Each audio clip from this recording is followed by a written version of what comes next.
In a city that is a rare melting pot, yes, it is part historical, it is part cosmopolitan, and man, it is music. Nashville, Tennessee is in many respects a microcosm of a diverse education. So it makes sense that the National School Board Association would hold its annual conference there, where school board members from across the country come to learn. NSBA has three main objectives: legislative advocacy, legal advocacy, and public advocacy. And that is always the forefront of our mission. We are stronger than ever. The primary focus is to focus on public education and to exchange ideas that help the students they serve.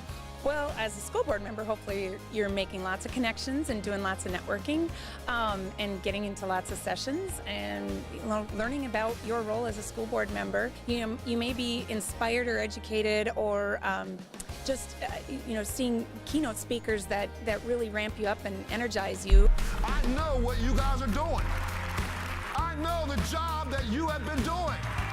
Are you kidding me? For the first time in America's history, we have an 82% graduation rate for public schools. Yes, the keynote address is a man who attributes much of his success to public education. Montel Williams, a man who grew up in Baltimore, the youngest of four, and when the concept of busing kids to other parts of the city was just coming into play in this country. Montel, you are the product of the public schools, Baltimore for you. What do you remember about growing up and being the product of, and what did you learn? What did you get out of a public education? So we moved from Baltimore City to a black enclave suburb, put on buses, moved 3 miles across town to a school and district that didn't want us. So let's remember, it's a different time and a different era.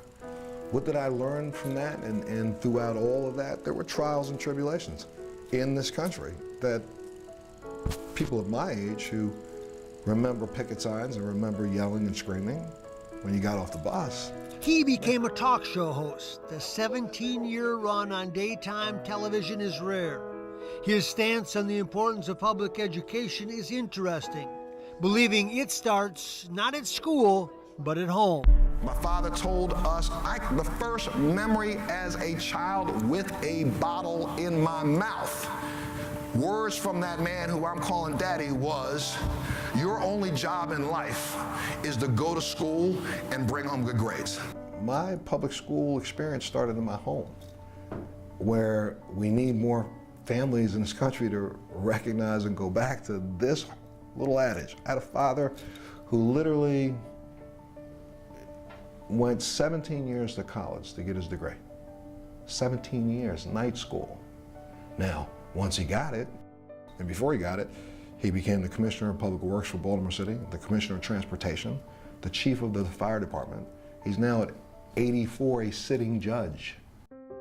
At the center of public education is understanding what it should be about, what should come from it. What is the profile of a successful graduate? We want people that care about what the government's doing, who go out and vote, who serve on school boards, and I think that's one of the things that public education provides. The reason that becomes important takes us to a deeper meaning, that our forefathers meant to create a culture where the flag really matters, and where we have to have a fundamental foundation that seeks to extend the knowledge base of our people to uphold its very purpose. Public education is the cornerstone of our democracy. Public schools matter. We're founded on the principles of democracy, and that's what our public schools are. Because wrapped into it is inspiring kids to want to be something more than maybe they even knew possible. We jumped into this whole idea immediately that we need STEM. Somebody came up with 4 initials, STEM. We need, science, technology, engineering, right, and math. Well, whatever happened to arts? I am who I am today. I have a degree in engineering because of all the art classes I took when I was in high school and elementary school. I'm this person I am today because even in that conflicted space that I was in elementary school, I did have some really wonderful teachers. When you look at a kid and you say you want to get them a good education, well, that's easy phrase to use. What defines a great education? Is it simply teaching them a trade that they can use in their academic life, or is it bigger than that? We have gotten confused, I think, along the journey as to what our responsibilities are as a nation to providing the tools necessary for a child to be a good citizen. That's what education should be all about, being a good citizen. So what's that mean?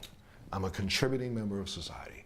I have a job. I pay my taxes. I adhere to the law. The concept is simple to educate kids.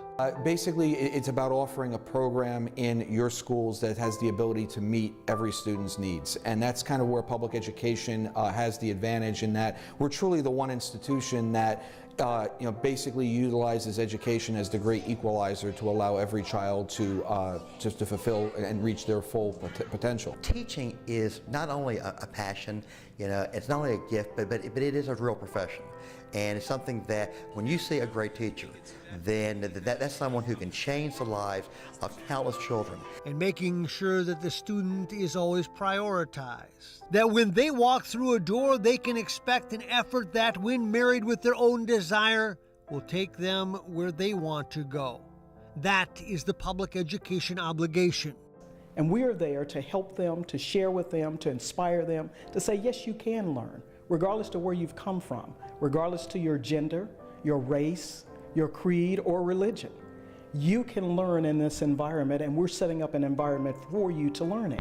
Right now, we are at such a critical juncture in our democracy that it is time for you to start taking credit for what you are doing to make sure this democracy stays the way it is. And at least one product of the public schools believes he got the right education, because not only did he learn the 3 R's, he felt what it was like to be uplifted, to be told, you are good enough.